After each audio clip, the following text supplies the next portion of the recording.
The final lap at Daytona turned into complete chaos. Cars flying four wide, a leader getting spun out, another crash happening behind the frontrunners, and somehow Tyler Reddick crossing the finish line first after leading just one single lap the entire race. This wasn't just any win. This was Michael Jordan's first Daytona 500 victory as a team owner. The NBA legend has won 6 championships on the basketball court, but this racing moment meant everything to him. Just 2 days before turning 63, Jordan got the ultimate birthday present. And for Tyler Reddick, this victory came after the hardest year of his life. Let's go back to 2025. Reddick didn't win a single race that entire season, 0 wins. But racing wasn't the main thing on his mind. His infant son was sick with a tumor in his chest that was affecting his heart. As a father, Reddick's focus was on his family. Racing took a back seat to what really mattered. Before this year's Daytona 500, Reddick's young son asked him a simple question. "Are you finally going to win this race?" Those words stuck with Reddick all day. He had come so close before, finishing second in last year's Daytona 500, just one spot away from glory, but this time felt different. Reddick later said, "Something about today just felt right." The journey to this moment wasn't easy for anyone at 23XI Racing. Michael Jordan and Denny Hamlin owned this team together. For 6 years, they'd been chasing this dream of winning the Daytona 500, and they almost didn't make it here at all. 2 months before this race, 23XI Racing was in a courtroom fighting NASCAR. They had sued the racing organization along with another team called Front Row Motorsports. The issue was about something called charters. NASCAR wanted teams to sign a new agreement, but Jordan and Front Row refused. They thought NASCAR was acting like a bully and not giving teams a fair deal. So they took NASCAR to court.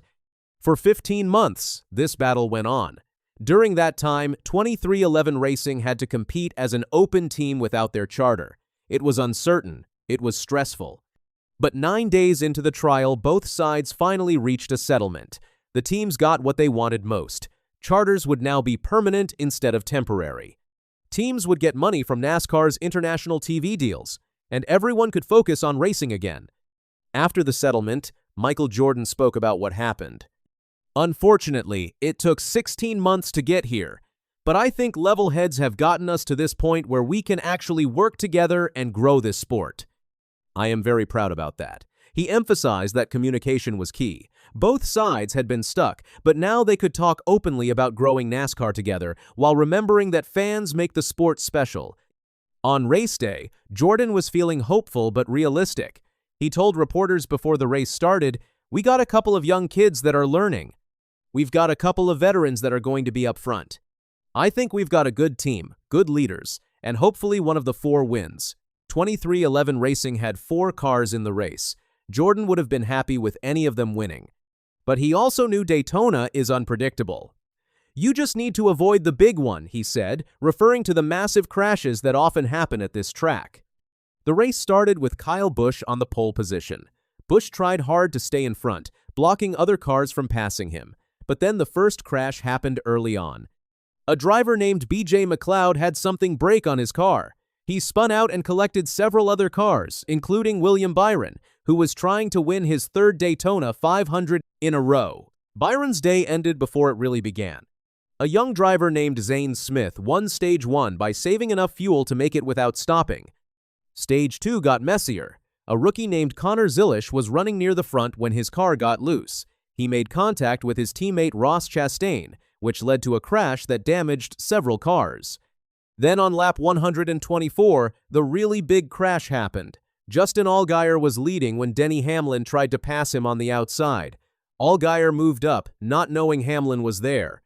They touched, and about 20 cars got caught up in the wreck. It was what NASCAR fans call the big one. Cars smoking, spinning, and crashing all over the track. Bubba Wallace, another driver on Jordan's team, was leading when Stage 2 ended under caution. Things were looking good for 23XI Racing. They had cars up front and a strategy in place. The final stage was all about fuel saving and positioning. 30 cars were packed together, sometimes running 3 wide around the track. They were only separated by about 1 second. Everyone was trying to save fuel while also staying in a good spot to make a move at the end. Bubba Wallace and the other Toyota cars led for most of this stage.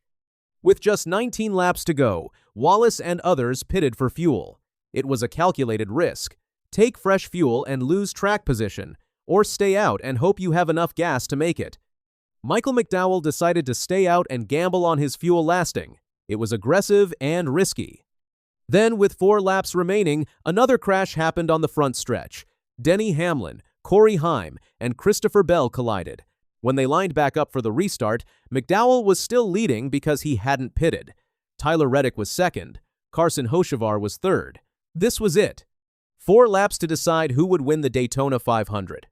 The green flag waved and chaos erupted. Cars were diving high and low, looking for any opening. As the white flag waved, signaling the final lap, Carson Hocevar had worked his way to the lead. The young driver was about to win his first Daytona 500, but then someone made contact with him. Hocevar's car turned sideways, and he started sliding. His dream of winning vanished in seconds. The race stayed green, no caution flag. Now, Chase Elliott was in front with a big push from Zane Smith. Elliott was flying down the backstretch and through turns 3 and 4. It looked like he might do it. But coming out of turn 4, Tyler Reddick had momentum. His teammate Riley Herbst gave him a huge push from behind. Reddick pulled alongside Elliott and passed him right at the exit of the final turn. Behind them, the field spread out 4 wide. Cars were everywhere fighting for position. Riley Herbst, after pushing Reddick to the lead, tried to win the race himself. He moved up the track and collided with Brad Keselowski. That contact triggered a massive crash behind the leaders. Through all that carnage, Ricky Stenhouse Jr. managed to sneak into second place. But Tyler Reddick was already across the finish line, winning by just 0.308 seconds. He won. Tyler Reddick won the Daytona 500, leading only the final lap, just 1 lap out of 200. That set a new record too. There were 25 different drivers who led at least 1 lap during the race. That's the most in Daytona 500 history. Reddick was screaming on his radio. He could barely talk. "I can't even believe it. It's so gratifying," he said after getting out of his car. "Last year was really hard for all of us. Hard for me.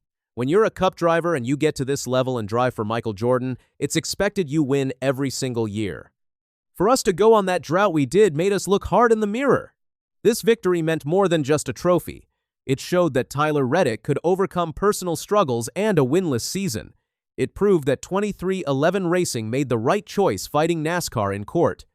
And it gave Michael Jordan his first Daytona 500 ring just days before his 63rd birthday. From the courtroom to victory lane in just 2 months. That's how fast things can change in NASCAR.